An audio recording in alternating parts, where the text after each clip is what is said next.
right, everybody, welcome back to another episode of Bible Beginning to End. As always, I am so happy that you are here and joining me today as we read through the scriptures together and allow the Holy Spirit to speak through God's words just as they are written and as they are presented to us. As always, I'll be asking some questions along the way just to get your mind thinking and really critically looking at the scriptures, but I won't be offering a lot, if any, commentary along the way. And I'll be reading from the New Living Translation, so you can read along in your Bible or click the link in the description or show notes that will take you to the online versions of today's scriptures. Last week, we finished up Genesis, and all of the Israelites were in Egypt. God had taken them to Egypt. We know that there's got to be a reason that God put all of the Israelites in Egypt. Exodus is going to pick up right there with all of God's people in Egypt, and it is really a book about God's relationship with his followers, with his believers, and what that looked like before Jesus came and died on the cross. You might have some background knowledge about Exodus. It could be from church, it could be from watching The Prince of Egypt growing up. You may have no background knowledge of Exodus, but that's okay, because we're going to read through it together and let the words speak for themselves. We're going to meet some famous characters along the way, like Moses and Pharaoh, and hear some possibly familiar stories. But as always, let's just look at this with fresh eyes and see what God is saying through his word today. Exodus 1. The Israelites in Egypt. These are the names of the sons of Israel, that is Jacob, who moved to Egypt with their father, each with his family: Reuben, Simeon, Levi, Judah, Issachar, Zebulun, Benjamin, Dan, Naphtali, Gad, and Asher. In all, Jacob had 70 descendants in Egypt, including Joseph, who was already there. In time, Joseph and all of his brothers died, ending that entire generation. But their descendants, the Israelites, had many children and grandchildren. In fact, they multiplied so greatly that they became extremely powerful and filled the land. So let's pause here, because the Israelites are descendants of whom? Jacob. And Jacob is a descendant of whom? If you go back far enough, Abraham. Remind yourself of the covenant God made with Abraham and Abraham's descendants time and time again in Genesis. He said that your descendants will be numerous. And right here, are we seeing that played out? Are we seeing that covenant come true in the fact that the Israelites have multiplied so greatly they became extremely powerful and filled the land? Verse 8. Eventually, a new king came to power in Egypt who knew nothing about Joseph or what he had done. Pause there and remind yourself, what did Joseph do during Genesis? What are they referring to right here?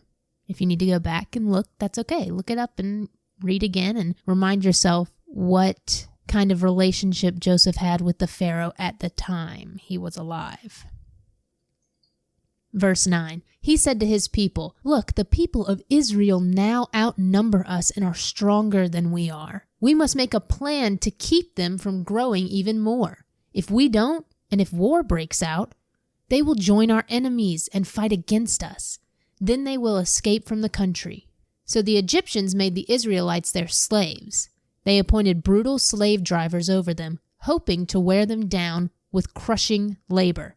They forced them to build the cities of Pithom and Ramses as supply centers for the king. But the more the Egyptians oppressed them, the more the Israelites multiplied and spread, and the more alarmed the Egyptians became. So the Egyptians worked the people of Israel without mercy. They made their lives bitter, forcing them to mix mortar and make bricks and do all the work in the fields. They were ruthless in their demands.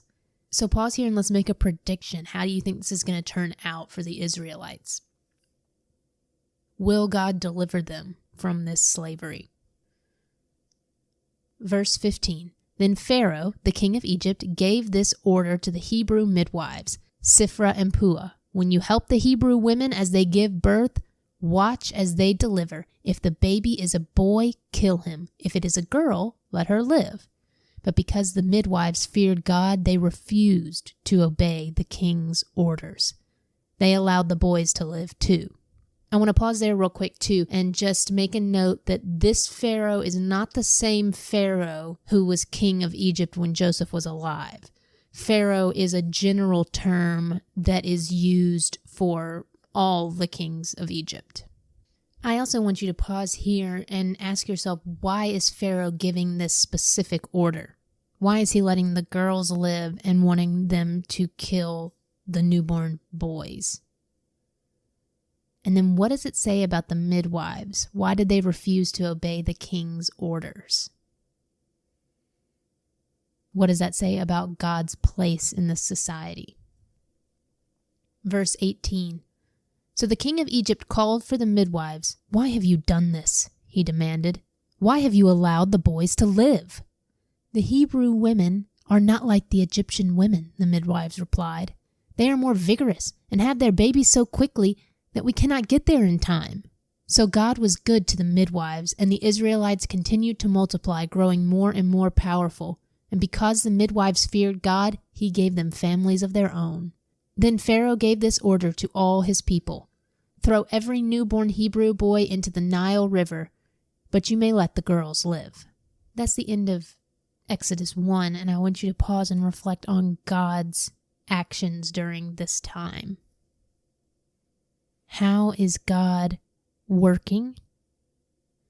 Think about the midwives' situation here.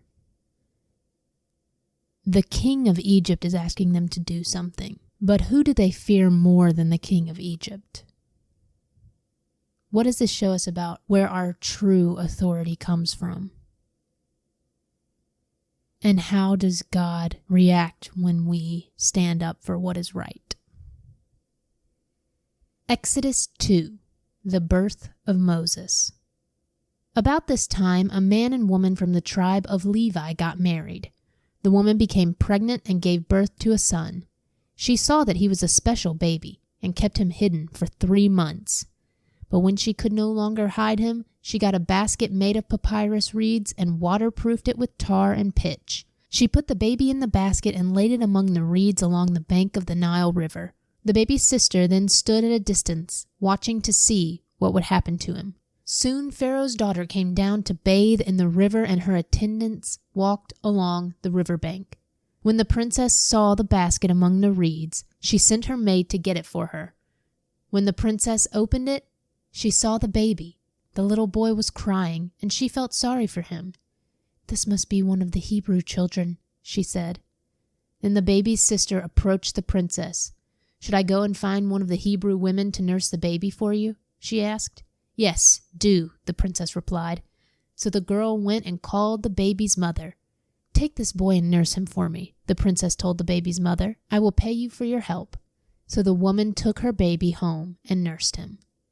Later, when the boy was older, his mother brought him back to Pharaoh's daughter, who adopted him as her own son. The princess named him Moses, for she explained, "I lifted him out of the water." So pause here and think about what's going on. We have this horrific decree from Pharaoh to kill every newborn Hebrew baby boy. Moses' mother does everything she can to protect her son. And where does God place Moses? Do we think that God is about to use Moses for something great? Compare Moses' story to Joseph's story. Joseph was sold into slavery, but ended up being second in command to Pharaoh, ruling over all of Egypt. Moses' story is not going to be the same, but we also have someone in a terrible situation ending up as close to Pharaoh as possible. So let's see what happens. In the next section, Moses escapes to Midian. Many years later, when Moses had grown up, he went out to visit his own people, the Hebrews, and he saw how hard they were forced to work. During his visit, he saw an Egyptian beating one of his fellow Hebrews. After looking in all directions to make sure no one was watching, Moses killed the Egyptian and hid the body in the sand. Let's pause there and ask ourselves, what does this situation show us about Moses? What does it show us about his heart? He clearly cares for people and can empathize with them, probably because he's a Hebrew himself. But did he handle this situation in the right way? Is he waiting on God, or is he taking matters into his own hands? Verse 13, the next day, when Moses went out to visit his people again, he saw 2 Hebrew men fighting. "Why are you beating up your friend?" Moses said to the one who had started the fight. The man replied, "Who appointed you to be our prince and judge? Are you going to kill me as you killed that Egyptian yesterday?" Then Moses was afraid, thinking, "Everyone knows what I did." And sure enough, Pharaoh heard what had happened, and he tried to kill Moses. But Moses fled from Pharaoh and went to live in the land of Midian. When Moses arrived in Midian, he sat down beside a well. Now the priest of Midian had 7 daughters who came as usual to draw water and fill the water troughs for their father's flock. But some other shepherds came and chased them away. So Moses jumped up and rescued the girls from the shepherds. Then he drew water for their flocks. When the girls returned to Reuel, their father, he asked, "Why are you back so soon today?" "An Egyptian rescued us from the shepherds," they answered. "And then he drew water for us and watered our flocks." "Then where is he?" their father asked. "Why did you leave him there? Invite him to come and eat with us." Moses accepted the invitation and he settled there with them. In time, Reuel gave Moses his daughter Zipporah to be his wife. Later, she gave birth to a son, and Moses named him Gershom, for he explained, "I have been a foreigner in a foreign land."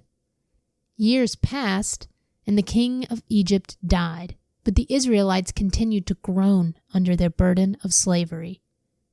They cried out for help, and their cry rose up to God. God heard their groaning, and he remembered his covenant promise to Abraham, Isaac, and Jacob. He looked down on the people of Israel and knew it was time to act. Pause here at the end of chapter 2 and ask yourself what this section says about God. Does God hear us? Does God listen to us? Does God have a plan? Does God have timing? Is God faithful to his people? Exodus 3. Moses and the burning bush. One day Moses was tending the flock of his father-in-law Jethro, the priest of Midian. He led the flock far into the wilderness and came to Sinai, the mountain of God. There the angel of the Lord appeared to him in a blazing fire from the middle of a bush. Moses stared in amazement. Though the bush was engulfed in flames, it didn't burn up. "This is amazing," Moses said to himself. "Why isn't that bush burning up? I must go see it." Pause here and ask yourself, how does Moses' reaction speak to the desire we have for God? That there's just something about him that we can't stay away from. It draws us in.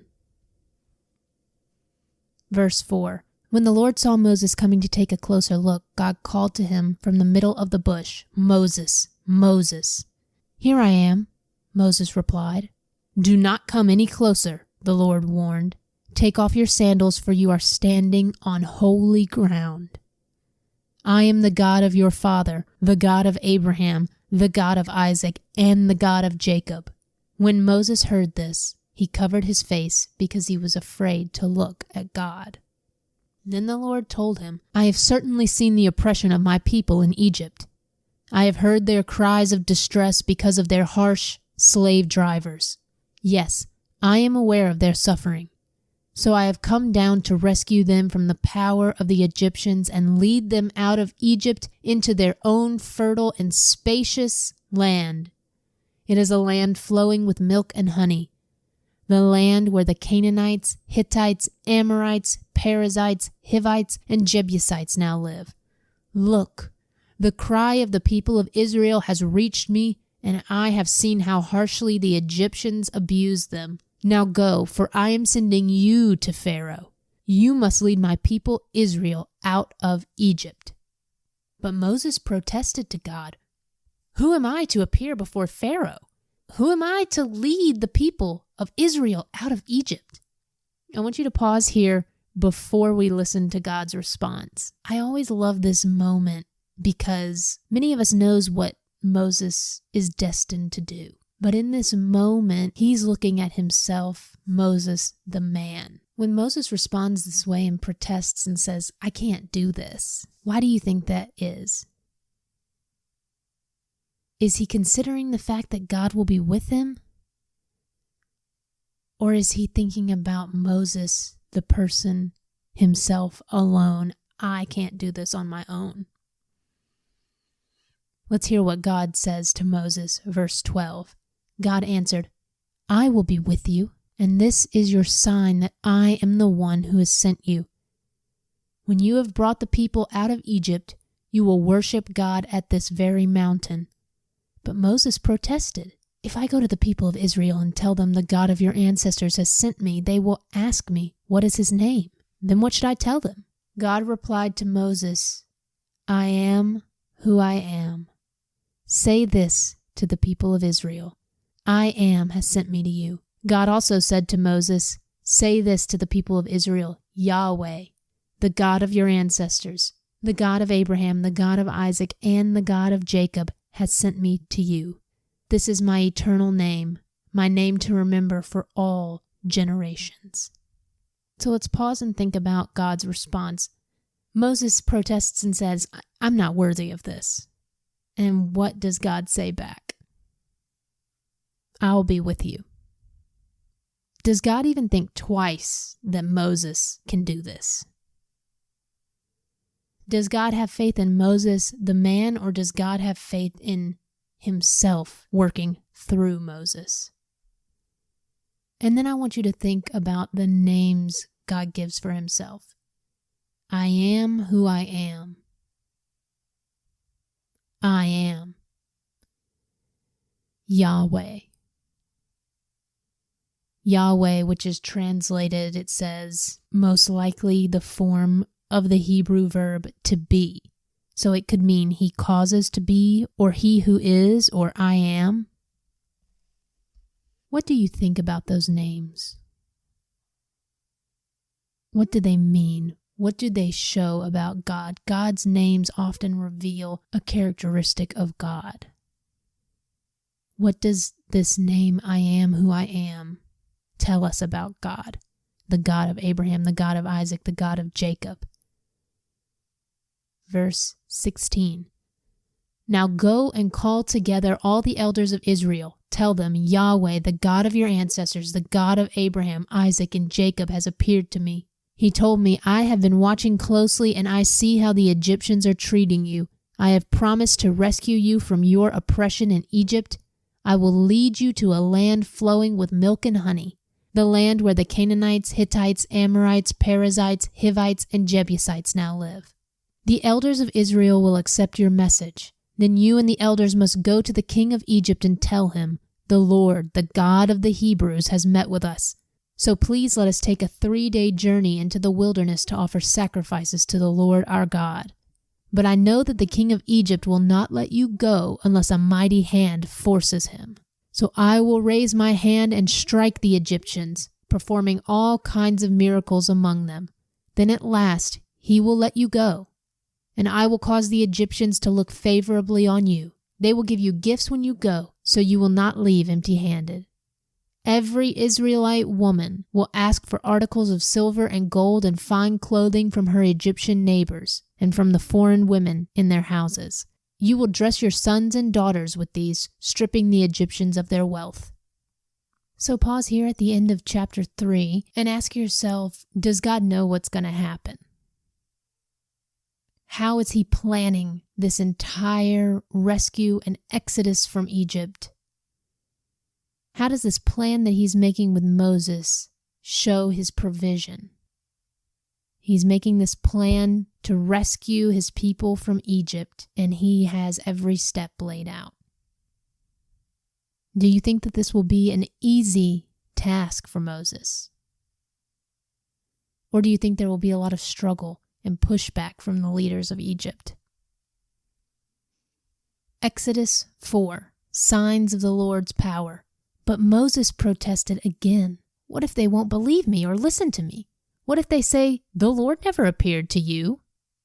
Let's pause here and ask ourselves, Moses is protesting time and time again. This might be a good time for personal reflection, because I know times in my life when I've felt God asking me to do something and I'm like, I can't do that, or I can't do it that way, or I'm too young, or I'm too, like all these things that we say. But what is that showing about Moses? What is that showing about us when we do that? Who are we putting our faith in? And who should we be putting our faith in? Verse 2, then the Lord asked him, what is that in your hand? A shepherd's staff, Moses replied. Throw it down on the ground, the Lord told him. So Moses threw down the staff, and it turned into a snake. Moses jumped back. Then the Lord told him, reach out and grab its tail. So Moses reached out and grabbed it, and it turned back into a shepherd's staff in his hand. Perform this sign, the Lord told him. Then they will believe that the Lord, the God of their ancestors, the God of Abraham, the God of Isaac, and the God of Jacob, really has appeared to you. Then the Lord said to Moses, now put your hand inside your cloak. So Moses put his hand inside his cloak, and when he took it out again, his hand was white as snow with a severe skin disease. Now put your hand back into your cloak, the Lord said. So Moses put his hand back in, and when he took it out again, it was as healthy as the rest of his body. The Lord said to Moses, if they do not believe you and are not convinced by the first miraculous sign, they will be convinced by the second sign. And if they don't believe you or listen to you even after these 2 signs, then take some water from the Nile River and pour it out on the dry ground. When you do, the water from the Nile will turn to blood on the ground. But Moses pleaded with the Lord, oh Lord, I'm not very good with words. I never have been, and I'm not now. Even though you have spoken to me, I get tongue-tied and my words get tangled. Then the Lord asked Moses, who makes a person's mouth? Who decides whether people speak or do not speak? Hear or do not hear? See or do not see? Is it not I, the Lord? Now go. I will be with you as you speak, and I will instruct you in what to say. Pause here and again, do some self-reflection. I think it's so interesting and inspiring that what Moses will come to do is to lead and speak for the Israelites. That's the very thing he sees as his weakness. Can God use our weaknesses? Can God turn our weaknesses into strength? Verse 13, but Moses again pleaded, Lord, please send anyone else. Then the Lord became angry with Moses. All right, he said, what about your brother Aaron the Levite? I know he speaks well, and look, he is on his way to meet you now. He will be delighted to see you. Talk to him and put the words in his mouth. I will be with both of you as you speak, and I will instruct you both in what to do. Aaron will be your spokesman to the people. He will be your mouthpiece, and you will stand in the place of God for him, telling him what to say. And take your shepherd's staff with you, and use it to perform the miraculous signs I have shown you. So let's pause here. Who was God's first choice to speak? And then what did Moses do? He continued saying, Lord, please, send somebody else. It can't be me. I can't do this.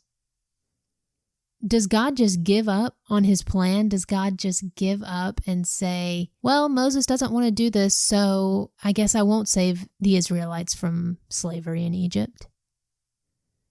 Or does the Lord find another way? Sometimes I worry in my own life that, if I take the wrong turn or walk down the wrong path, that God will just give up and his will not be done. But God finds a way. Sometimes he uses those wrong turns and wrong paths to get us back to where we need to go, but sometimes he chooses someone else because we weren't willing to step up, which is a little scary. Now, of course, in this instance, he's using Moses. He's just finding another way to do it. But what does this section show us about trusting God and how important that is? The next section is Moses returns to Egypt. So Moses went back home to Jethro, his father-in-law. "Please let me return to my relatives in Egypt," Moses said. "I don't even know if they are still alive." "Go in peace," Jethro replied. Before Moses left Midian, the Lord said to him, "Return to Egypt, for all those who wanted to kill you have died." So Moses took his wife and sons, put them on a donkey, and headed back to the land of Egypt. In his hand he carried the staff of God. And the Lord told Moses, "When you arrive back in Egypt, go to Pharaoh and perform all the miracles I have empowered you to do. But I will harden his heart, so he will refuse to let the people go. Then you will tell him, 'This is what the Lord says, Israel is my firstborn son. I commanded you, let my son go, so he can worship me. But since you have refused, I will now kill your firstborn son.'" Pause here because we have an interesting phrase. God says, "I will harden Pharaoh's heart." I really want you to reflect on that and ask yourself why God is doing this. It might be a difficult question to answer, but sometimes you have to spend time in prayer and reading and researching to really understand the nuances of Scripture. So I would encourage you to reflect on what we know about Pharaoh, what we know about what he's done in the past and what he's going to do, and also reflect on what we know about God. His omnipotence, his power, his faithfulness, and then reflect on why he might be hardening Pharaoh's heart. Verse 24. On the way to Egypt, at a place where Moses and his family had stopped for the night, the Lord confronted him and was about to kill him. But Moses' wife Zipporah took a flint knife and circumcised her son. She touched his feet with the foreskin and said, "Now you are a bridegroom of blood to me." When she said a bridegroom of blood, she was referring to the circumcision. After that, the Lord left him alone. Pause here at this very interesting encounter. What do we know about circumcision? It was a part of the covenant God had made with his people. It was the way that they marked themselves as people of God. So why might it be important that Moses' sons were circumcised? And Moses' wife immediately took action, so what does that suggest? Does that suggest that they knew they should have done this and disobeyed? Does that show that Moses and his wife might have had a conversation about this when their son was born and for some reason decided not to circumcise their son? Sometimes we fear being confronted because we know the exact thing we're supposed to be doing. That could be what's going on in this situation. Verse 27, Now the Lord had said to Aaron, Go out into the wilderness to meet Moses. So Aaron went and met Moses at the mountain of God, and he embraced him. Moses then told Aaron everything the Lord had commanded him to say, and he told him about the miraculous signs the Lord had commanded him to perform. Then Moses and Aaron returned to Egypt and called all the elders of Israel together. Aaron told them everything the Lord had told Moses, and Moses performed the miraculous signs as they watched. Then the people of Israel were convinced that the Lord had sent Moses and Aaron. When they heard that the Lord was concerned about them and had seen their misery, they bowed down and worshipped. So pause here at the end of chapter 4 and just reflect on the Israelites' initial reaction. What did they do? How did they show respect for God? Exodus 5. Moses and Aaron speak to Pharaoh. After this presentation to Israel's leaders, Moses and Aaron went and spoke to Pharaoh. They told him, This is what the Lord, the God of Israel, says. Let my people go, so they may hold a festival in my honor in the wilderness. Is that so? Retorted Pharaoh. And who is the Lord? Why should I listen to him and let Israel go? I don't know the Lord, and I will not let Israel go. But Aaron and Moses persisted. "The God of the Hebrews has met with us," they declared. "So let us take a 3-day journey into the wilderness so we can offer sacrifices to the Lord our God. If we don't, he will kill us with the plague or with the sword."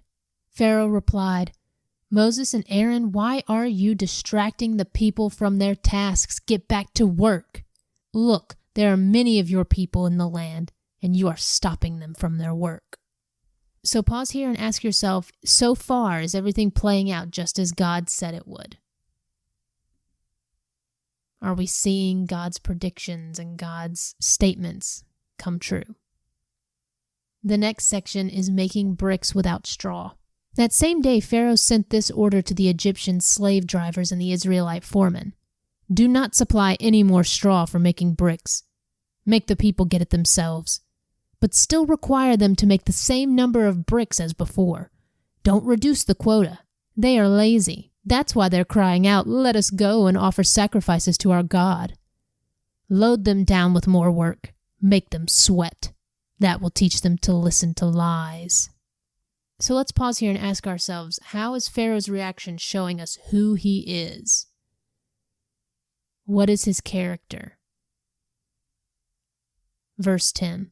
"So the slave drivers and foremen went out and told the people, 'This is what Pharaoh says. I will not provide any more straw for you. Go and get it yourselves. Find it wherever you can, but you must produce just as many bricks as before.' So the people scattered throughout the land of Egypt in search of stubble to use as straw. Meanwhile, the Egyptian slave drivers continued to push hard. 'Meet your daily quota of bricks just as you did when we provided you with straw,' they demanded.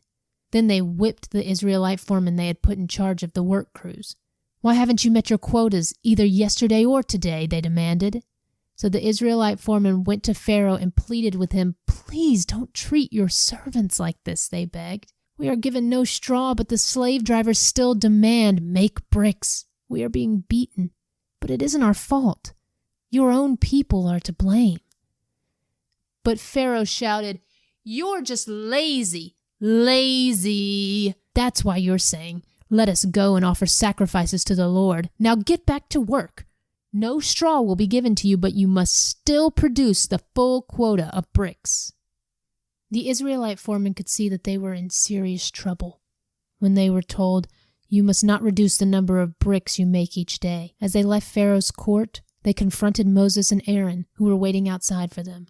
The foreman said to them, "May the Lord judge and punish you for making a stink before Pharaoh and his officials. You have put a sword into their hands, an excuse to kill us."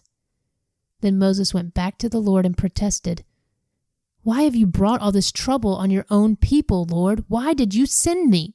Ever since I came to Pharaoh as your spokesman, he has been even more brutal to your people, and you have done nothing to rescue them." So that is a good kind of cliffhanger to leave us on for next week, where we'll pick up in Exodus 6. So far, things are getting worse for the Israelites. But we know who God is. We've seen him work many times in many different ways throughout Scripture. Do we think that God has a perfect plan and a perfect timing in store for his people? Will God keep his promise? Will the Israelites be rescued from slavery? These are all things that I want you guys to think about and predict before next time when we jump in to Exodus 6 and see how God keeps his promises. Thank you so much for listening. Like I always say, I hope you get something out of it, not from me, but just from God's word itself, just as it is presented. If you want to reach out or have any suggestions for the show, you can always email me at BibleBeginningToEnd@gmail.com. That email address is in the show notes or the description of the video. Thank you so much for listening, and I will talk to you in the next one. Hello, everybody, and welcome back to Bible Beginning to End. I'm so glad that you're here, where we are going to be reading through the scriptures, letting God's word speak for itself as the Holy Spirit leads. As always, I'm reading from the New Living Translation, so grab your Bible and read along or click the link in the show notes, which will take you to today's scripture. We are in Exodus now. Last time, we read through Exodus 1 through 5, where we met Moses and learned that God's people, the Israelites, were being enslaved by Pharaoh in Egypt. Let's quickly remind ourselves where we left off last time, because at the end of chapter 5, it left us with a bit of a cliffhanger. In the final verse, Moses says, "Ever since I came to Pharaoh as your spokesman, he has been even more brutal to your people, and you have done nothing to rescue them." And I said last time, is God going to rescue his people? What is going to happen in chapter 6? So make your predictions, and then we are going to just jump in to Exodus 6, which is titled Promises of Deliverance. We are picking up right from where Moses spoke, and now it is the Lord's turn to speak. Then the Lord told Moses, "Now you will see what I will do to Pharaoh. When he feels the force of my strong hand, he will let the people go. In fact, he will force them to leave his land." And God said to Moses, "I am Yahweh, the Lord. I appeared to Abraham, to Isaac, and to Jacob as El Shaddai, God Almighty. But I did not reveal my name, Yahweh, to them, and I reaffirmed my covenant with them. Under its terms, I promised to give them the land of Canaan, where they were living as foreigners. You can be sure that I have heard the groans of the people of Israel, who are now slaves to the Egyptians, and I am well aware of my covenant with them. Therefore say to the people of Israel, I am the Lord. I will free you from your oppression and will rescue you from your slavery in Egypt. I will redeem you with a powerful arm and great acts of judgment. I will claim you as my own people, and I will be your God. And you will know that I am the Lord your God who has freed you from your oppression in Egypt. I will bring you into the land I swore to give Abraham, Isaac, and Jacob. I will give it to you as your very own possession. I am the Lord." So pause and reflect on the words God says to Moses. What is he reminding Moses of? What name is he giving to Moses? And look up the significance of that name. Think about the covenants he's referring to. Has God been keeping these covenants? Do we have any reason to think that God might not uphold these promises he's making to the Israelites and to Moses? Verse 9. So Moses told the people of Israel what the Lord had said, but they refused to listen anymore. They had become too discouraged by the brutality of their slavery. So pause and put yourself in the Israelites' shoes. Why do you think, it kind of goes into it, but why do you think they're having trouble believing what Moses says? If you were in their situation, would you struggle to believe that there was a light at the end of the tunnel? Verse 10. Then the Lord said to Moses, "Go back to Pharaoh, the king of Egypt, and tell him to let the people of Israel leave his country." "But Lord," Moses objected, "my own people won't listen to me anymore. How can I expect Pharaoh to listen? I am such a clumsy speaker." But the Lord spoke to Moses and Aaron and gave them orders for the Israelites and for Pharaoh, the king of Egypt. The Lord commanded Moses and Aaron to lead the people of Israel out of Egypt. So pause there and think back to when God first called on Moses. Compare these two reactions. Here we have Moses saying that he can't do what the Lord is asking him to do, that he's a clumsy speaker. Where have we heard this before? Do you think that the Lord is going to use Moses anyway? Why do you think Moses has such a hard time believing that he can do what the Lord is asking him to do? The next section is the ancestors of Moses and Aaron. These are the ancestors of some of the clans of Israel. The sons of Reuben, Israel's oldest son, were Hanok, Palu, Hezron, and Carmi. Their descendants became the clans of Reuben. The sons of Simeon were Jemuel, Jamin, Ohad, Jachin, Zohar, and Shaul. Shaul's mother was a Canaanite woman. Their descendants became the clans of Simeon. These are the descendants of Levi, as listed in their family records. The sons of Levi were Gershon, Kohath, and Merari. Levi lived to be 137 years old. The descendants of Gershon included Libni and Shammai, each of whom became the ancestor of a clan. The descendants of Kohath included Amram, Izhar, Hebron, and Uziel. Kohath lived to be 133 years old. The descendants of Merari included Mali and Mushi. These are the clans of the Levites, as listed in their family records. Amram married his father's sister, Jochebed, and she gave birth to his sons Aaron and Moses. Amram lived to be 137 years old. The sons of Azar were Korah, Nepheg, and Zikri. The sons of Uziel were Mishael, Elzaphan, and Sithri. Aaron married Elisheba, the daughter of Amminadab, and sister of Nahshon, and she gave birth to his sons Nadab, Abihu, Eleazar, and Ithamar. The sons of Korah were Aser, Elkanah, and Abiasaph. Their descendants became the clans of Korah. Eleazar, son of Aaron, married one of the daughters of Putiel, and she gave birth to his son Phinehas. These are the ancestors of the Levite families listed according to their clans. The Aaron and Moses named in this list are the same ones to whom the Lord said, "Lead the people of Israel out of the land of Egypt like an army." It was Moses and Aaron who spoke to Pharaoh, the king of Egypt, about leading the people of Israel out of Egypt. When the Lord spoke to Moses in the land of Egypt, he said to him, "I am the Lord. Tell Pharaoh, the king of Egypt, everything I am telling you." But Moses argued with the Lord, saying, "I can't do it.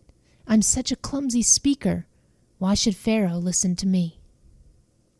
So that's the end of chapter 6, and here we are going to see what happens as Moses and Aaron start approaching Pharaoh. You can make some predictions. Do you think it's going to be a simple task? Do you think it's going to be as easy as Moses and Aaron walking up to Pharaoh and saying, "Let God's people go"? Or do you think Pharaoh will need some convincing? Exodus 7. Aaron's staff becomes a serpent. Then the Lord said to Moses, "Pay close attention to this. I will make you seem like God to Pharaoh, and your brother Aaron will be your prophet. Tell Aaron everything I commanded you, and Aaron must command Pharaoh to let the people of Israel leave his country. But I will make Pharaoh's heart stubborn, so I can multiply my miraculous signs and wonders in the land of Egypt. Even then Pharaoh will refuse to listen to you, so I will bring down my fist on Egypt. Then I will rescue my forces, my people, the Israelites, from the land of Egypt with great acts of judgment. When I raise my powerful hand and bring out the Israelites, the Egyptians will know that I am the Lord." Again, we have that interesting phrase of God hardening Pharaoh's heart, or here it says, "I will make Pharaoh's heart stubborn." Why do you think he does this? Why do you think God is having to show his power throughout the land of Egypt? Think back to how the Israelites initially responded when Moses spoke to them. Did they believe what Moses was saying and trust in the Lord? Or did they have little faith in the Lord? And reflect on what you know of Pharaoh and his character and how he will react. And then think about what you know of God. Compared to God, we know a very small fraction of what goes on, but God sees the entire picture.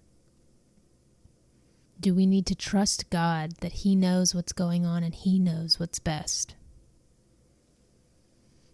Verse 6. So Moses and Aaron did just as the Lord had commanded them. Moses was 80 years old, and Aaron was 83 when they made their demands to Pharaoh. Then the Lord said to Moses and Aaron, "Pharaoh will demand, 'Show me a miracle.' When he does this, say to Aaron, take your staff and throw it down in front of Pharaoh, and it will become a serpent. Pause right here because the Lord is constantly telling Moses what's going to happen. How does God know what's going to happen? And is it reassuring that God knows what's going to happen? How does that help us more easily put our trust in God? Verse 10. So Moses and Aaron went to Pharaoh and did what the Lord had commanded them. Aaron threw down his staff before Pharaoh and his officials, and it became a serpent. Then Pharaoh called in his own wise men and sorcerers, and these Egyptian magicians did the same thing with their magic. They threw down their staffs, which also became serpents.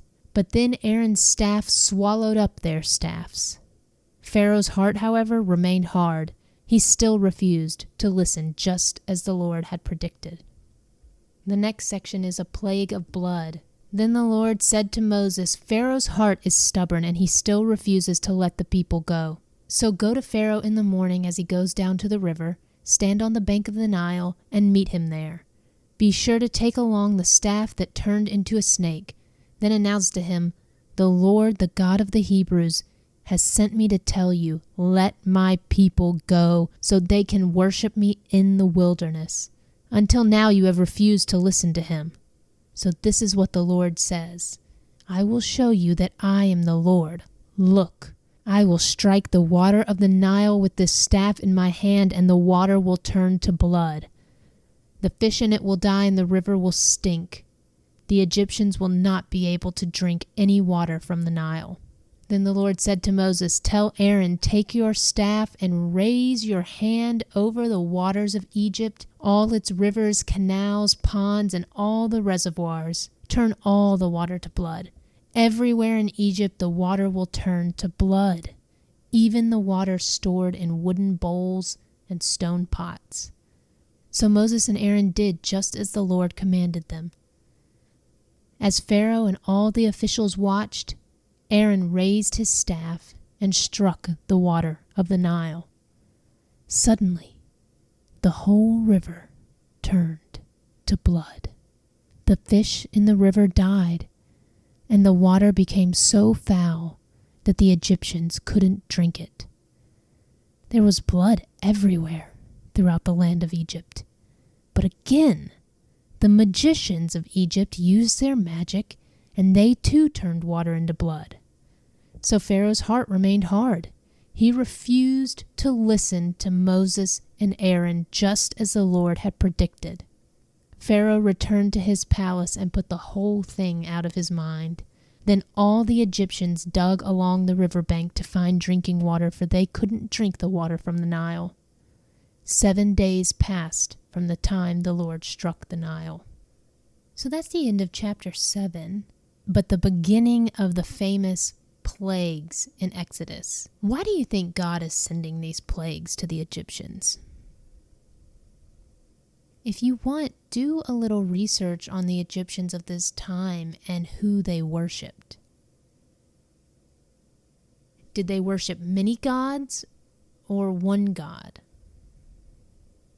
If they worshipped many gods and they thought that these many gods were life-giving and providers of water and food and other necessary resources, and then God comes in, the one true God, comes in and takes those resources away, how does that force the Egyptians to fix their eyes on the one true God instead of their many gods?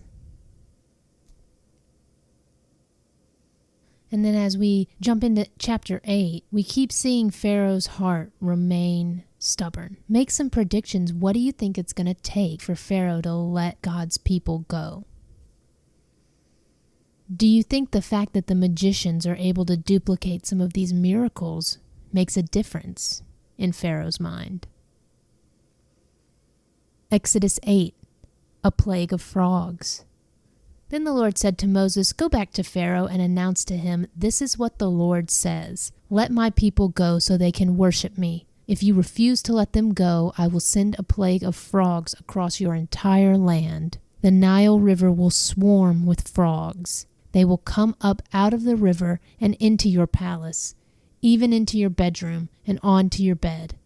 They will enter the houses of your officials and your people. They will even jump into your ovens and your kneading bowls. Frogs will jump on you, your people, and all your officials." Then the Lord said to Moses, "Tell Aaron, raise the staff in your hand over all the rivers, canals, and ponds of Egypt, and bring up frogs over all the land." So Aaron raised his hand over the waters of Egypt, and frogs came up and covered the whole land. But the magicians were able to do the same thing with their magic. They too caused frogs to come up on the land of Egypt. Then Pharaoh summoned Moses and Aaron and begged, "Plead with the Lord to take the frogs away from me and my people. I will let your people go so they can offer sacrifices to the Lord."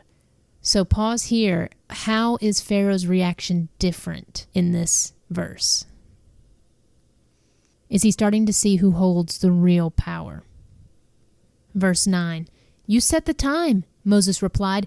"Tell me when you want me to pray for you, your officials, and your people. Then you and your houses will be rid of the frogs. They will remain only in the Nile River." "Do it tomorrow," Pharaoh said. "All right," Moses replied. "It will be as you have said. Then you will know that there is no one like the Lord our God. The frogs will leave you and your houses, your officials, and your people. They will remain only in the Nile River." So pause here and make a prediction. Do you think Pharaoh is going to keep his word? Verse 12. So Moses and Aaron left Pharaoh's palace, and Moses cried out to the Lord about the frogs he had inflicted on Pharaoh. And the Lord did just what Moses had predicted. The frogs in the houses, the courtyards, and the fields all died. The Egyptians piled them into great heaps, and a terrible stench filled the land. But when Pharaoh saw that relief had come, he became stubborn. He refused to listen to Moses and Aaron, just as the Lord had predicted. So pause there and think about Pharaoh's intentions. Did he care about letting God's people go, or did he just want to take care of the frog situation? The next section is a plague of gnats. So the Lord said to Moses, "Tell Aaron, raise your staff and strike the ground. The dust will turn into swarms of gnats throughout the land of Egypt." So Moses and Aaron did just as the Lord had commanded them. When Aaron raised his hand and struck the ground with his staff, gnats infested the entire land, covering the Egyptians and their animals. All the dust in the land of Egypt turned into gnats. Pharaoh's magicians tried to do the same thing with their secret arts, but this time they failed, and the gnats covered everyone, people and animals alike. "This is the finger of God," the magicians exclaimed to Pharaoh, but Pharaoh's heart remained hard. He wouldn't listen to them, just as the Lord had predicted. So pause and ask yourself, what's it going to take for Pharaoh? Were his magicians able to duplicate this plague? How did the magicians respond to this plague? So what is taking Pharaoh so long to recognize the one true God? And there might even be some time for personal reflection in this section. See what God is saying to you, because sometimes God speaks to us over and over and over again the same things, but we remain stubborn. And sometimes I have to ask myself, when will I finally surrender? The next section is a plague of flies. Then the Lord told Moses, "Get up early in the morning and stand in Pharaoh's way as he goes down to the river. Say to him, 'This is what the Lord says. Let my people go so they can worship me. If you refuse, then I will send swarms of flies on you, your officials, your people, and all the houses. The Egyptians' homes will be filled with flies, and the ground will be covered with them. But this time I will spare the region of Goshen, where my people live. No flies will be found there. Then you will know that I am the Lord, and that I am present even in the heart of your land. I will make a clear distinction between my people and your people. This miraculous sign will happen tomorrow.' And the Lord did just as he had said. A thick swarm of flies filled Pharaoh's palace and the house of his officials. The whole land of Egypt was thrown into chaos by the flies. Pharaoh called for Moses and Aaron. "All right, go ahead and offer sacrifices to your God," he said, "but do it here in this land." So pause right there. Does Pharaoh understand what's going on? What are his motivations? Do you think he's really understanding that God is the one true God? Verse 26, but Moses replied, "That wouldn't be right. The Egyptians detest the sacrifices that we offer to the Lord our God. Look, if we offer our sacrifices here where the Egyptians can see us, they will stone us. We must take a 3-day trip into the wilderness to offer sacrifices to the Lord our God, just as he has commanded us." "All right, go ahead," Pharaoh replied. "I will let you go into the wilderness to offer sacrifices to the Lord your God, but don't go too far away. Now hurry and pray for me." Moses answered, "As soon as I leave you, I will pray to the Lord, and tomorrow the swarms of flies will disappear from you and your officials and all your people. But I am warning you, Pharaoh, don't lie to us again and refuse to let the people go to sacrifice to the Lord." So Moses left Pharaoh's palace and pleaded with the Lord to remove all the flies. And the Lord did as Moses asked and caused the swarms of flies to disappear from Pharaoh, his officials, and his people. Not a single fly remained. But Pharaoh again became stubborn and refused to let the people go. So pause here at the end of chapter 8 and just reflect on Pharaoh, the character. Are you frustrated with him? Are you wondering to yourself, what is taking him so long? He's been given every opportunity to do the right thing, and every time he refuses. And then what about Moses? Is Moses being persistent? Is Moses following every order God has given him faithfully? How much longer will it be until Pharaoh lets God's people go? And what does this teach us about persistence? Chapter 9, a plague against livestock. "Go back to Pharaoh," the Lord commanded Moses. "Tell him, this is what the Lord, the God of the Hebrews, says. Let my people go so they can worship me. If you continue to hold them and refuse to let them go, the hand of the Lord will strike all your livestock, your horses, donkeys, camels, cattle, sheep, and goats, with a deadly plague. But the Lord will again make a distinction between the livestock of the Israelites and that of the Egyptians. Not a single one of Israel's animals will die. The Lord has already set the time for the plague to begin. He has declared that he will strike the land tomorrow." So pause there and make a distinction between these last couple of plagues. Who is affected by these last couple of plagues? And then who is God protecting from these last couple of plagues? Why is that significant? And how is God using that to try and show Pharaoh that he is the one true God? Verse 6, "And the Lord did just as he had said. The next morning all the livestock of the Egyptians died, but the Israelites didn't lose a single animal. Pharaoh sent his officials to investigate, and they discovered that the Israelites had not lost a single animal. But even so, Pharaoh's heart remained stubborn, and he still refused to let the people go." A plague of festering boils. Then the Lord said to Moses and Aaron, "Take handfuls of soot from a brick kiln, and have Moses toss it into the air while Pharaoh watches. The ashes will spread like fine dust over the whole land of Egypt, causing festering boils to break out on people and animals throughout the land." So they took soot from a brick kiln and went and stood before Pharaoh. As Pharaoh watched, Moses threw the soot into the air, and boils broke out on people and animals alike. Even the magicians were unable to stand before Moses because the boils had broken out on them and all the Egyptians. But the Lord hardened Pharaoh's heart, and just as the Lord had predicted to Moses, Pharaoh refused to listen. So pause here and ask yourself, has God given Pharaoh plenty of chances before this?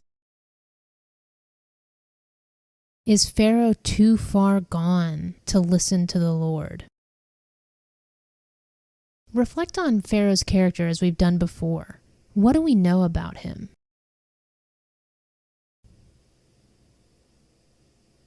How might this story have been different if Pharaoh surrendered to God a long time ago when he was given chance after chance after chance? This could be a good time for personal reflection because sometimes you're seeking God or you're seeking answers, but at some point it's a matter of stepping out in faith and trusting that God will carry you and protect you. The next section is a plague of hail.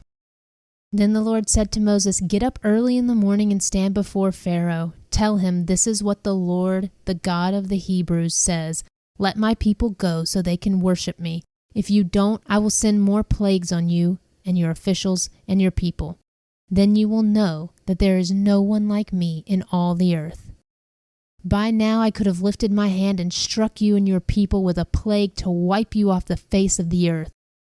But I have spared you for a purpose, to show you my power and to spread my fame throughout the earth. But you still lord it over my people and refuse to let them go. So tomorrow at this time I will send a hailstorm more devastating than any in all the history of Egypt. Quick, order your livestock and servants to come in from the fields to find shelter. Any person or animal left outside will die when the hail falls." Some of Pharaoh's officials were afraid because of what the Lord had said. They quickly brought their servants and livestock in from the fields, but those who paid no attention to the word of the Lord left theirs out in the open. Then the Lord said to Moses, "Lift your hand toward the sky so hail may fall on the people, the livestock, and all the plants throughout the land of Egypt." So Moses lifted his staff toward the sky, and the Lord sent thunder and hail, and lightning flashed toward the earth. The Lord sent a tremendous hailstorm against all the land of Egypt. Never in all the history of Egypt had there been a storm like that, with such devastating hail and continuous lightning. It left all of Egypt in ruins. The hail struck down everything in the open field, people, animals, and plants alike. Even the trees were destroyed. The only place without hail was the region of Goshen, where the people of Israel lived. Then Pharaoh quickly summoned Moses and Aaron. "This time I have sinned," he confessed. So pause right there before we finish this verse. Already, how is this meeting with Pharaoh different than the previous ones?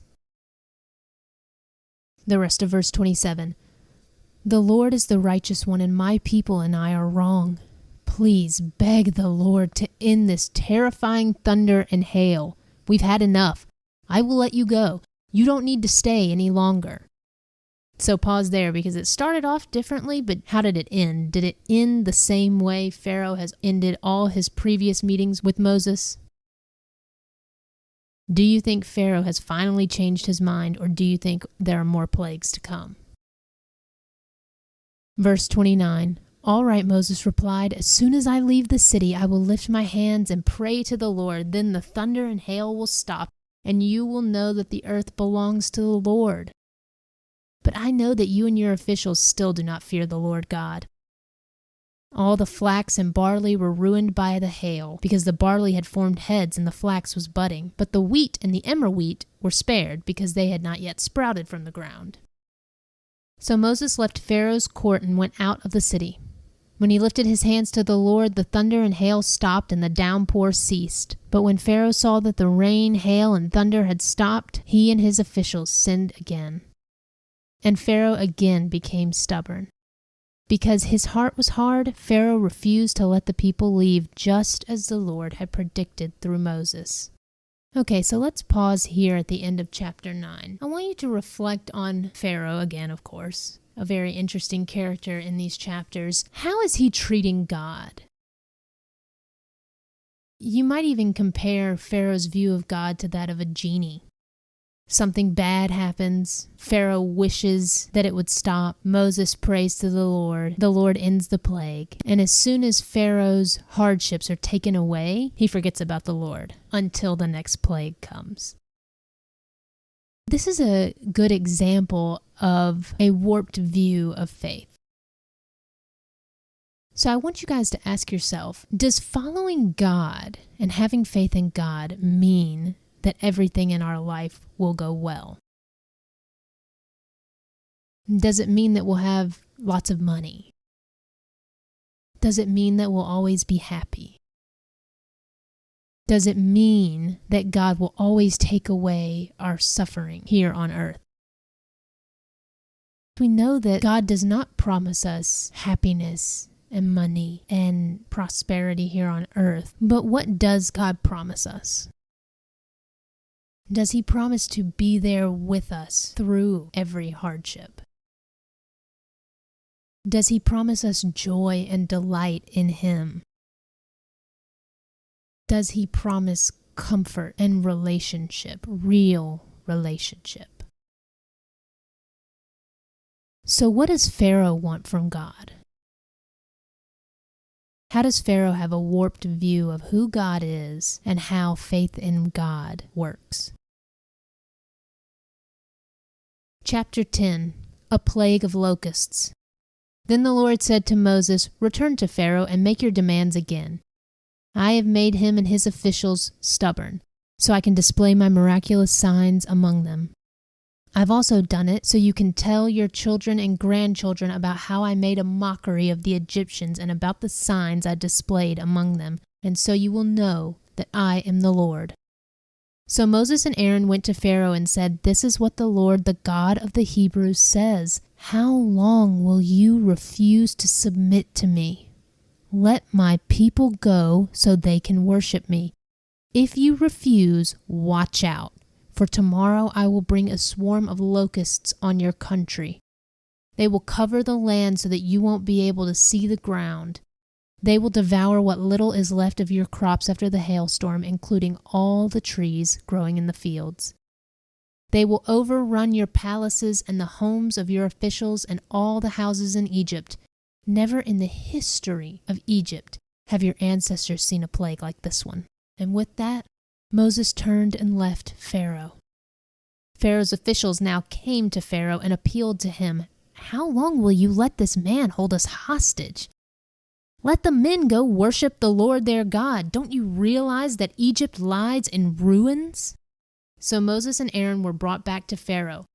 "All right," he told them, "go and worship the Lord your God, but who exactly will be going with you?"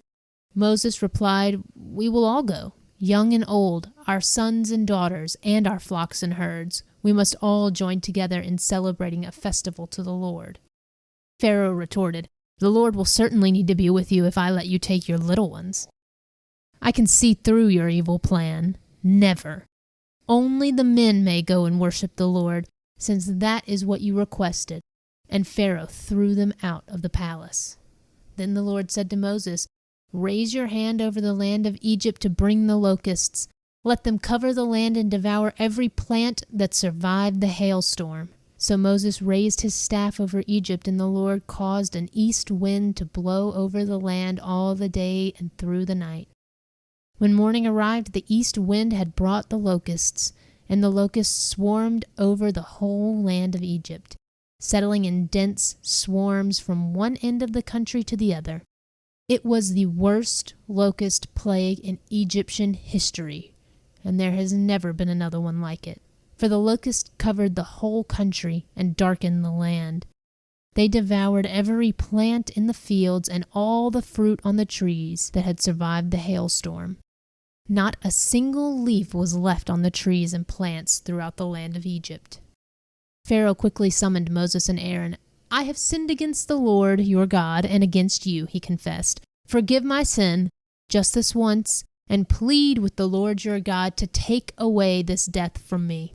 So Moses left Pharaoh's court and pleaded with the Lord. The Lord responded by shifting the wind, and the strong west wind blew the locusts into the Red Sea. Not a single locust remained in all of Egypt. But the Lord hardened Pharaoh's heart again, so he refused to let the people go. A plague of darkness.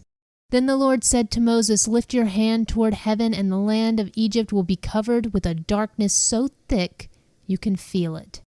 So Moses lifted his hand to the sky, and a deep darkness covered the entire land of Egypt for 3 days. During all that time, the people could not see each other, and no one moved, but there was light as usual where the people of Israel live. Finally, Pharaoh called for Moses. "Go and worship the Lord," he said, "but leave your flocks and herds here. You may even take your little ones with you." Pause and ask yourself, is Pharaoh actually following what the Lord has commanded, or is he still trying to get his way? Verse 25. "No," Moses said, "you must provide us with animals for sacrifices and burnt offerings to the Lord our God. All our livestock must go with us too. Not a hoof can be left behind. We must choose our sacrifices for the Lord our God from among these animals, and we won't know how we are to worship the Lord until we get there." But the Lord hardened Pharaoh's heart once more, and he would not let them go. "Get out of here," Pharaoh shouted at Moses. "I'm warning you, never come back to see me again. The day you see my face, you will die." "Very well," Moses replied. "I will never see your face again." So that's the end of chapter 10, and we're leaving it on another cliffhanger because there is one more plague left, and it is the darkest plague yet. We have seen a lot of destruction. We have seen a lot of heartbreak throughout these chapters. And it can be hard to read, and you might ask yourself, why is the Lord doing this? If you're asking yourself that, though, go back to the scriptures and listen to what the Lord says. He explains why he's doing this. He explains why he needs to show his power to the land of Egypt. You know, how is this all connected to the covenant God made so long ago with Abraham? Do we think that God will be able to rescue his people, the Israelites, from slavery into the promised land? So we will pick up next time with Exodus 11 and see this final plague and see how God rescues his people. Thank you so much again for listening. I know that God speaks through his word, and so I hope that you get something out of this, not from me, but from God and from his word. If you would like to reach out or have any suggestions for the show, my email address is in the show notes, biblebeginningtoend@gmail.com. Feel free to reach out and share this with people who might be interested in listening or just having a different way to interact with the Word of God. So thank you for listening, and I will talk to you in the next one. Hello and welcome back to Bible Beginning to End, where we are reading through the scriptures from Genesis to Revelation. I'm so glad you're joining me again today as we take a look at Exodus 11 to 15. Let's remind ourselves where we left off last time. We were right in the middle of the famous plagues on Egypt. Moses has been trying time and time again to appeal to Pharaoh so that Pharaoh will let God's people go and worship him. But every time, Pharaoh has either said, "No, you may not go," or he says he's going to let them go and then changes his mind.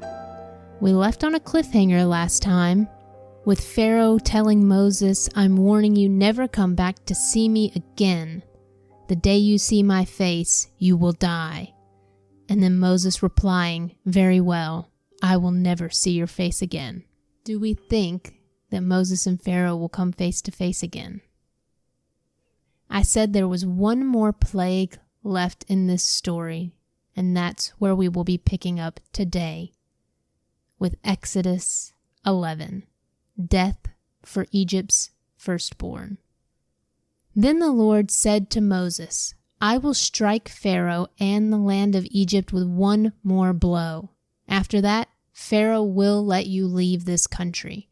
In fact, he will be so eager to get rid of you that he will force you all to leave.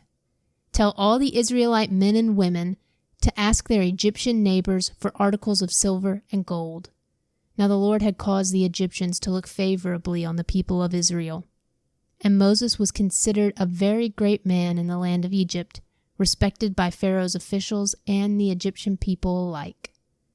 Moses had announced to Pharaoh, "This is what the Lord says. At midnight tonight, I will pass through the heart of Egypt. All the firstborn sons will die in every family in Egypt, from the oldest son of Pharaoh who sits on his throne to the oldest son of his lowliest servant girl who grinds the flour. Even the firstborn of all the livestock will die. Then a loud wail will rise throughout the land of Egypt, a wail like no one has ever heard before or will ever hear again. But among the Israelites, it will be so peaceful that not even a dog will bark. Then you will know that the Lord makes a distinction between the Egyptians and the Israelites. All the officials of Egypt will run to me and fall to the ground before me. Please leave, they will beg. Hurry, and take all your followers with you. Only then will I go." Then, burning with anger, Moses left Pharaoh. Now the Lord had told Moses earlier, "Pharaoh will not listen to you, but then I will do even more mighty miracles in the land of Egypt." Moses and Aaron performed these miracles in Pharaoh's presence, but the Lord hardened Pharaoh's heart, and he wouldn't let the Israelites leave the country. So pause there at the end of chapter 11. It was a very short chapter, but it had a lot in it. What are your initial thoughts about this final plague? Do you think it is extreme, or do you think it's justified? What do you think, and look back in the text and the things we read last time, what do you think has caused Pharaoh to be so against Moses and God's people? And as you reflect on Pharaoh and what has caused him to become so harsh, what do you see as his fatal flaw? What do you see as the one sin that has overwhelmed Pharaoh's life? Exodus 12, the first Passover. While the Israelites were still in the land of Egypt, the Lord gave the following instructions to Moses and Aaron. "From now on, this month will be the first month of the year for you. Announce to the whole community of Israel that on the 10th day of this month, each family must choose a lamb or a young goat for sacrifice, one animal for each household. If a family is too small to eat a whole animal, let them share with another family in the neighborhood. Divide the animal according to the size of each family and how much they can eat. The animal you select must be a 1-year-old male, either a sheep or a goat, with no defects. Take special care of this chosen animal until the evening of the 14th day of this first month. Then the whole assembly of the community of Israel must slaughter their lamb or young goat at twilight. They are to take some of the blood and smear it on the sides and top of the door frames of the house where they eat the animal. That same night, they must roast the meat over a fire and eat it along with bitter salad greens and bread made without yeast. Do not eat any of the meat raw or boiled in water. The whole animal, including the head, legs, and internal organs, must be roasted over a fire. Do not leave any of it until the next morning. Burn whatever is not eaten before morning. These are your instructions for eating this meal. Be fully dressed, wear your sandals, and carry your walking stick in your hand. Eat the meal with urgency, for this is the Lord's Passover. On that night I will pass through the land of Egypt and strike down every firstborn son and firstborn male animal in the land of Egypt. I will execute judgment against all the gods of Egypt, for I am the Lord. But the blood on your doorposts will serve as a sign marking the houses where you are staying. When I see the blood, I will pass over you. The plague of death will not touch you when I strike the land of Egypt." This is a day to remember. Each year, from generation to generation, you must celebrate it as a special festival to the Lord. This is the law for all time. For 7 days, the bread you eat must be made without yeast. On the first day of the festival, remove every trace of yeast from your homes. Anyone who eats bread made with yeast during the 7 days of the festival will be cut off from the community of Israel. On the first day of the festival and again on the 7th day, all the people must observe an official day for holy assembly. No work of any kind may be done on these days except in the preparation of food. Celebrate this festival of unleavened bread, for it will remind you that I brought your forces out of the land of Egypt on this very day. This festival will be a permanent law for you. Celebrate this day from generation to generation. The bread you eat must be made without yeast from the evening of the 14th day of the first month until the evening of the 21st day of that month. During those 7 days, there must be no trace of yeast in your homes. Anyone who eats anything made with yeast during this week will be cut off from the community of Israel. These regulations apply both to the foreigners living among you and to the native-born Israelites. During these days, you must not eat anything made with yeast. Wherever you live, eat only bread made without yeast. So pause here and reflect on these regulations and commandments God is giving to the Israelites. If you know the full context of the scriptures we're reading, you know that in the Old Testament, there are a lot of laws. A lot of laws that the Israelites must follow to the letter. So I want you to reflect here on why you think God is giving the Israelites these laws. If you know anything about the scriptures, you know what's coming in the New Testament.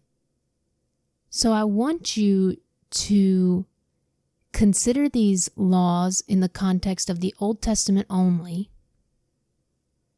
and also consider these laws in the context of the New Testament after Jesus' sacrifice on the cross. How does Jesus' sacrifice that's coming in the New Testament retroactively affect these laws? I also want you to reflect on why you think God is giving them these specific laws right now. Why do you think they have to put blood on their doorpost? Why do you think they can't eat bread made with yeast? What is the significance of yeast? And finally, why do you think that the animals that they're sacrificing must be without blemish? Verse 21, Then Moses called all the elders of Israel together and said to them, Go pick out a lamb or young goat for each of your families and slaughter the Passover animal. Drain the blood into a basin. Then take a bundle of hyssop branches and dip it into the blood. Brush the hyssop across the top and sides of the doorframe of your houses, and no one may go out through the door until morning, for the Lord will pass through the land to strike down the Egyptians. But when he sees the blood on the top and sides of the doorframe, the Lord will pass over your home. He will not permit his death angel to enter your house and strike you down. Remember, these instructions are permanent law that you and your descendants must observe forever. When you enter the land the Lord has promised to give you, you will continue to observe this ceremony. Then your children will ask, What does the ceremony mean? And you will reply, It is the Passover sacrifice to the Lord, for he passed over the houses of Israel in Egypt. And though he struck the Egyptians, he spared our families. When Moses had finished speaking, all the people bowed down to the ground and worshipped. So the people of Israel did just as the Lord had commanded through Moses and Aaron. And that night at midnight, the Lord struck down all the firstborn sons in the land of Egypt, from the firstborn son of Pharaoh, who sat on his throne, to the firstborn son of the prisoner in the dungeon. Even the firstborn of their livestock were killed. Pharaoh and all his officials and all the people of Egypt woke up during the night, and loud wailing was heard throughout the land of Egypt. There was not a single house where someone had not died. So pause here before we move on and reflect on this plague, this final plague, because it might be hard to process. I want you to think back to earlier in Exodus, in the beginning of Moses' story. How did he end up in Pharaoh's home? What was the decree that Pharaoh put out in the land of Egypt? I want you to compare that story with this final plague. You can take some time to do some thinking and praying on this section. As we close the chapter on these plagues, we will see how Pharaoh is going to react, but it might be good to take some time to reflect on what's happened and make some predictions on what you think is going to happen next. Is Pharaoh finally going to change his mind? The next section is Israel's exodus from Egypt. Pharaoh sent for Moses and Aaron during the night. "Get out," he ordered. "Leave my people and take the rest of the Israelites with you. Go and worship your Lord as you have requested. Take your flocks and herds as you said and be gone. Go, but bless me as you leave." All the Egyptians urged the people of Israel to get out of the land as quickly as possible, for they thought, "We will all die." So pause there real quick and reflect on Pharaoh's reaction. What did it take to finally soften Pharaoh's heart and let God's people go? Why do you think Pharaoh couldn't come to this conclusion earlier? And how in this moment is Pharaoh finally recognizing God's power? Verse 34. The Israelites took their bread dough before yeast was added. They wrapped their kneading boards in their cloaks and carried them on their shoulders. And the people of Israel did as Moses had instructed. They asked the Egyptians for clothing and articles of silver and gold. The Lord caused the Egyptians to look favorably on the Israelites, and they gave the Israelites whatever they asked for. So they stripped the Egyptians of their wealth. That night the people of Israel left Ramses and started for Succoth. There were about 600,000 men, plus all the women and children. A rabble of non-Israelites went with them, along with great flocks and herds of livestock.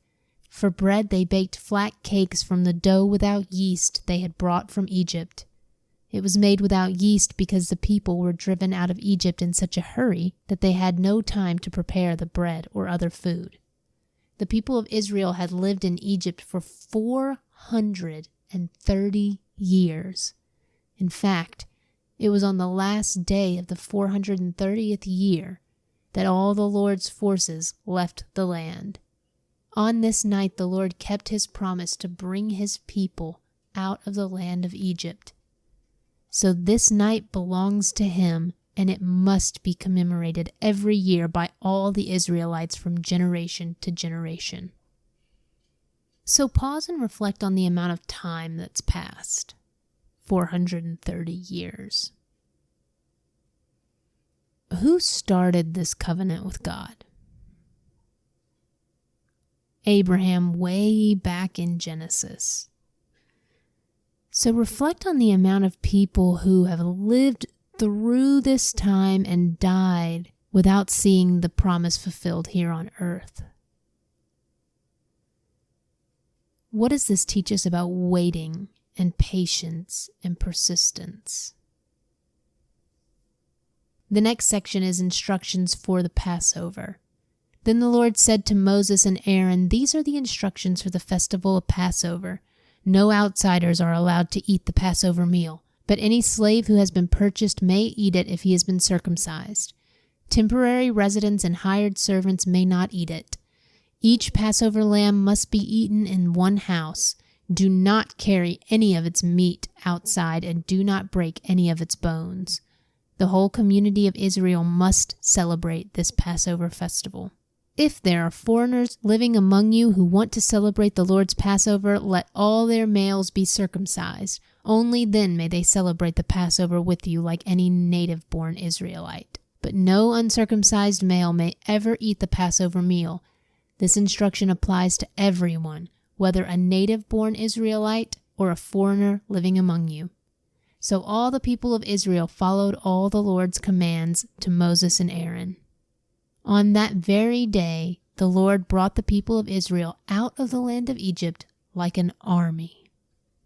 So that's the end of chapter 12, and here we go into Exodus 13, dedication of the firstborn. Then the Lord said to Moses, "Dedicate to me every firstborn among the Israelites. The first offspring to be born of both humans and animals belongs to me." So Moses said to the people, "This is a day to remember forever, the day you left Egypt, the place of your slavery. Today the Lord has brought you out by the power of his mighty hand. Remember, eat no food containing yeast. On this day, in early spring, in the month of Abib, you have been set free. You must celebrate this event in this month each year after the Lord brings you into the land of the Canaanites, Hittites, Amorites, Hivites, and Jebusites. He swore to your ancestors that he would give you this land, a land flowing with milk and honey.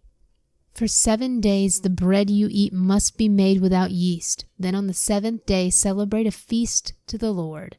Eat bread without yeast during those 7 days. In fact, there must be no yeast bread or any yeast at all found within the borders of your land during this time. On the 7th day you must explain to your children, I am celebrating what the Lord did for me when I left Egypt. This annual festival will be a visible sign to you, like a mark branded on your hand or your forehead. Let it remind you always to recite this teaching of the Lord. With a strong hand the Lord rescued you from Egypt. So observe the decree of this festival at the appointed time each year. This is what you must do when the Lord fulfills the promise he swore to you and to your ancestors. When he gives you the land where the Canaanites now live, you must present all firstborn sons and firstborn male animals to the Lord, for they belong to him. A firstborn donkey may be bought back from the Lord by presenting a lamb or young goat in its place, but if you do not buy it back, you must break its neck. However, you must buy back every firstborn son. And in the future, your children will ask, what does all this mean? Then you will tell them, with the power of his mighty hand, the Lord brought us out of Egypt, the place of our slavery. Pharaoh stubbornly refused to let us go, so the Lord killed all the firstborn males throughout the land of Egypt, both people and animals. This is why I now sacrifice all the firstborn males to the Lord, except that the firstborn sons are always bought back. This ceremony will be like a mark branded on your hand or your forehead. It is a reminder that the power of the Lord's mighty hand brought us out of Egypt. So pause here and reflect on these rituals. Why is God giving the Israelites these rituals to follow? What is the importance of rituals? There were rituals in the past like circumcision, and you can compare these new rituals to those and see how they are similar and how they are different, and ask yourself why God might require this of his people. The next section is Israel's wilderness detour. When Pharaoh finally let the people go, God did not lead them along the main road that runs through Philistine territory, even though that was the shortest route to the Promised Land. God said, if the people are faced with a battle, they might change their minds and return to Egypt. So God led them in a roundabout way through the wilderness toward the Red Sea. Thus, the Israelites left Egypt like an army ready for battle. So pause here, and as we read through the story of the Israelites finally leaving Egypt, Listen to the imagery and description and put yourself in their shoes. How might you feel if God has finally delivered you from slavery, but now you have to wander through the wilderness? Now you have to go in this roundabout way. Would you trust God or question Him? How do you think the Israelites will react, and how do you think this will turn out for the Israelites? Verse 19, Moses took the bones of Joseph with him, for Joseph had made the sons of Israel swear to do this. He said, God will certainly come to help you. When He does, you must take my bones with you from this place. The Israelites left Succoth and camped at Etham, on the edge of the wilderness. The Lord went ahead of them. He guided them during the day with a pillar of cloud, and He provided light at night with a pillar of fire. This allowed them to travel by day or by night. And the Lord did not remove the pillar of cloud or pillar of fire from its place in front of the people. So pause here at the end of chapter 13 and put yourself again in the Israelites' shoes. You're wandering through the wilderness, but you look up and see the pillar of clouds. You look up and see the pillar of fire. And you know that God is with you. How do you feel? Does that change anything? What are some things in your life now that you look at as reminders that God is with you? That God goes before you? When the Israelites see these pillars, do they feel secure? Do they feel safe? How does knowing that God is with you help you feel safe? Exodus 14. Then the Lord gave these instructions to Moses. Order the Israelites to turn back and camp by Pi-hahiroth, between Migdol and the sea. Camp there along the shore across from Baal-zephon. Then Pharaoh will think, the Israelites are confused. They are trapped in the wilderness.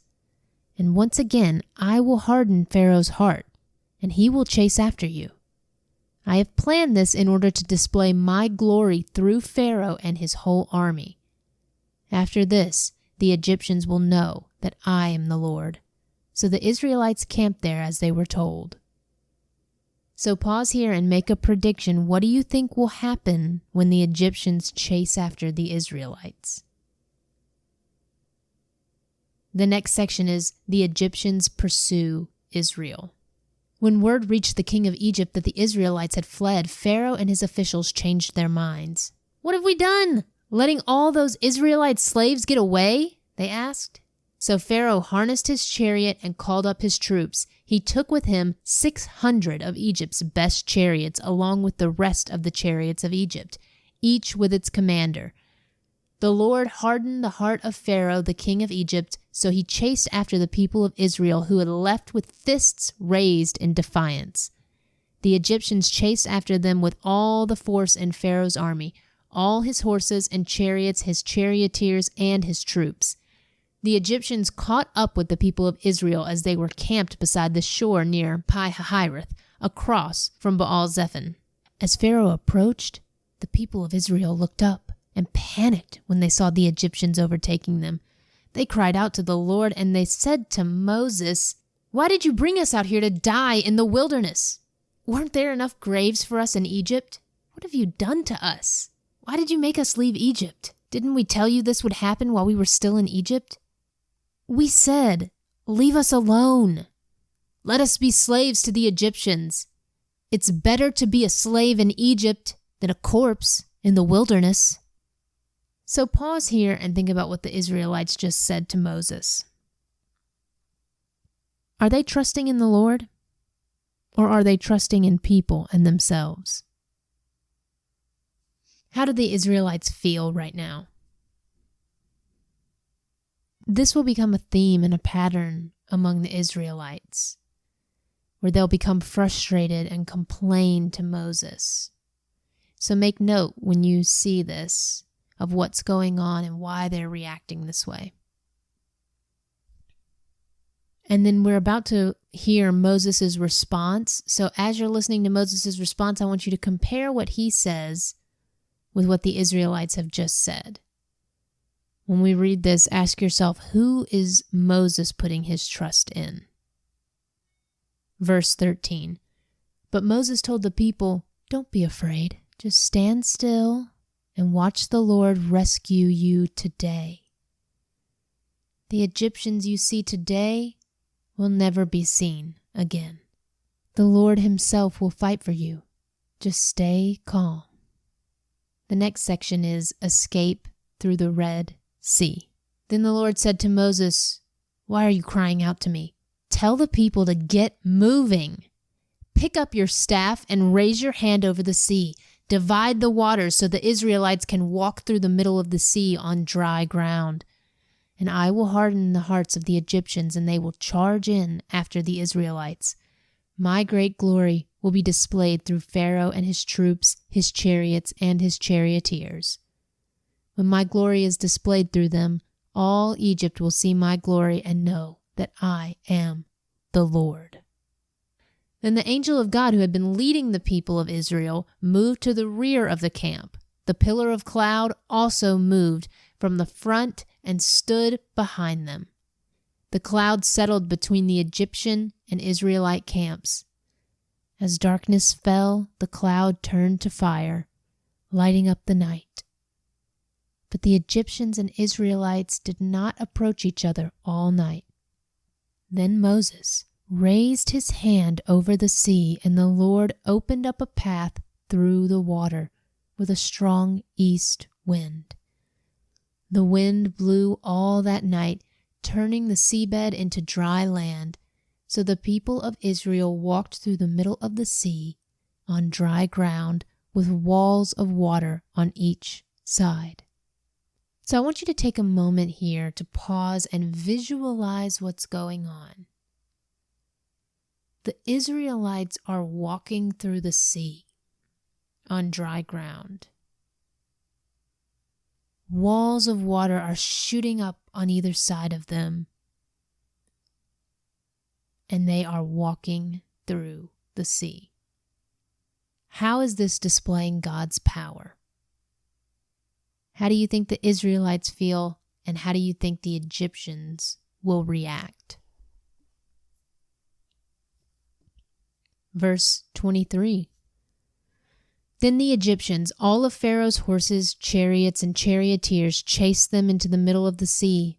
But just before dawn, the Lord looked down on the Egyptian army from the pillar of fire and cloud, and he threw their forces into total confusion.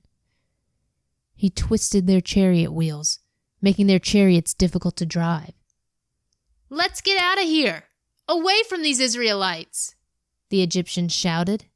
"The Lord is fighting for them against Egypt." When the Israelites had reached the other side, the Lord said to Moses, "Raise your hand over the sea again.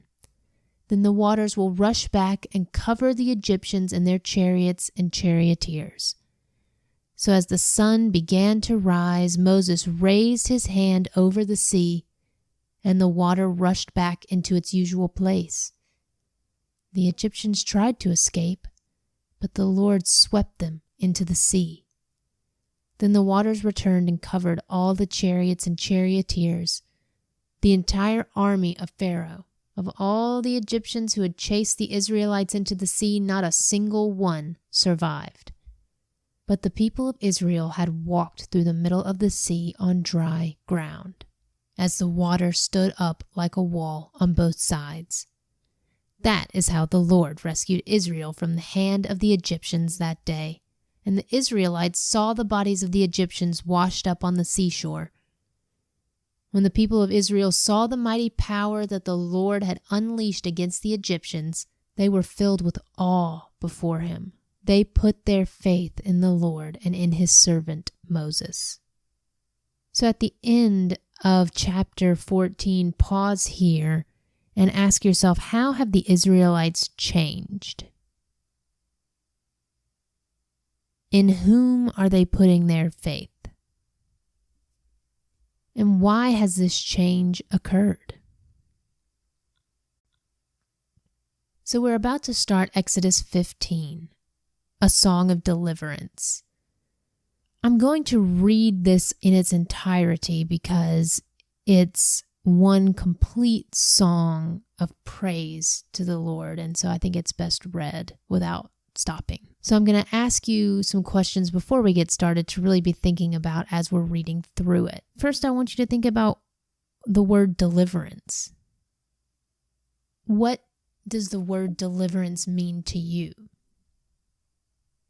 And then look it up in the dictionary and see what the actual definition is and how that definition fits with what's happened to the Israelites. Think about where the Israelites have been. Their slavery, the horrors and violence they experienced under Pharaoh. And then think about where they are now. As we read through this, if you can, unless you're in your car or walking or something like that, if you can, close your eyes while we're listening to this song of deliverance. Think about where these words are coming from. Reflect on what the Israelites are saying to the Lord. Why are they saying these things? And what is the state of their hearts as they're singing to the Lord? So here we go, a song of deliverance. This is happening just after the Lord has rescued them from the Egyptians. Then Moses and the people of Israel sang this song to the Lord.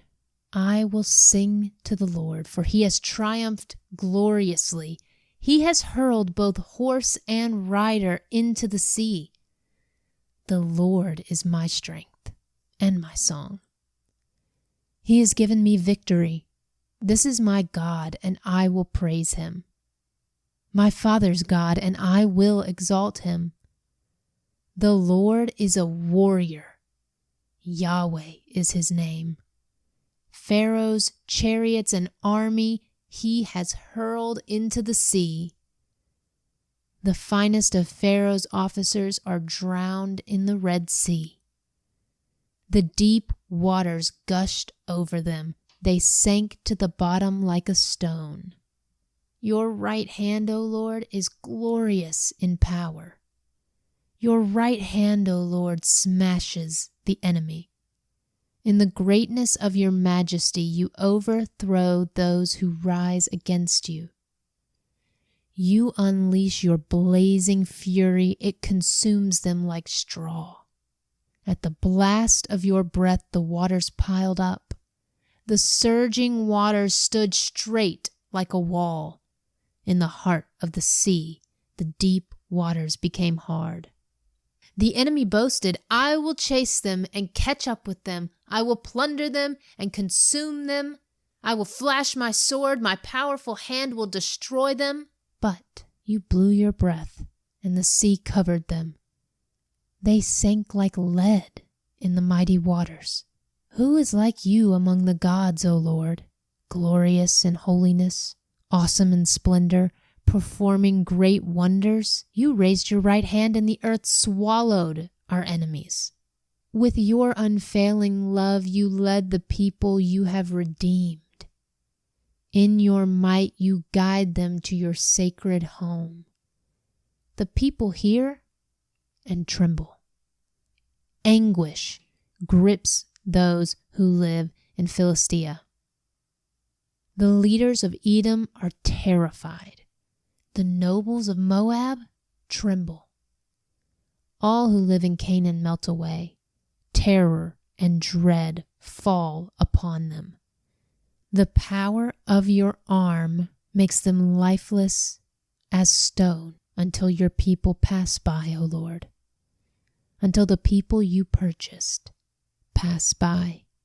You will bring them in and plant them on your own mountain, the place, O Lord, reserved for your dwelling, the sanctuary, O Lord, that your hands have established. The Lord will reign forever and ever. When Pharaoh's horses, chariots, and charioteers rushed into the sea, the Lord brought the water crashing down on them. But the people of Israel had walked through the middle of the sea on dry ground. Then Miriam the prophet, Aaron's sister, took a tambourine and led all the women as they played their tambourine and danced. And Miriam sang this song, "Sing to the Lord, for he has triumphed gloriously. He has hurled both horse and rider into the sea." So pause here and take time to reflect on these words. Reflect on the metaphors and similes used and the words that the Israelites used to describe God. Who is the focus of this song? Whose power is on display? When you're listening to this song, how do you think the Israelites feel? Are the words in this song more significant now that you know the history behind them? Our final section is bitter water at Marah. Then Moses led the people of Israel away from the Red Sea, and they moved out into the desert of Shur. They traveled in this desert for 3 days without finding any water. When they came to the oasis of Marah, the water was too bitter to drink, so they called the place Marah, which means bitter. Then the people complained and turned against Moses. "What are we going to drink?" they demanded. Pause here and reflect on what that just said about the Israelites. It said, then the people complained and turned against Moses. So what has happened between this song of praise and now for the Israelites to already be turning against Moses? Are the Israelites able to praise God even amid struggle? Or are we only seeing them praise God when God delivers them from suffering? How can you apply that to your own life, and what does that tell us about the Israelites? And then the fact that God stays faithful to them, what does that tell us about God? Verse 25, so Moses cried out to the Lord for help, and the Lord showed him a piece of wood. Moses threw it into the water, and this made the water good to drink. It was there at Marah that the Lord set before them the following decrees as a standard to test their faithfulness to him. He said, if you will listen carefully to the voice of the Lord your God and do what is right in his sight, obeying his commands and keeping all his decrees, then I will not make you suffer any of the diseases I sent on the Egyptians, for I am the Lord who heals you. After leaving Marah, the Israelites traveled on to the oasis of Elim, where they found 12 springs and 70 palm trees. They camped there beside the water. So that's the end of chapter 15 and the end of the section we're reading today. As we finish up, we're closing the chapter on the Israelites in Egypt. God has finally delivered them from slavery. So you can begin thinking and making predictions about what's going to happen to them next. How is God going to get them into the promised land? Do you think it will be an easy path or a difficult path? We will find out as we keep reading through Exodus. Thank you so much for joining us today.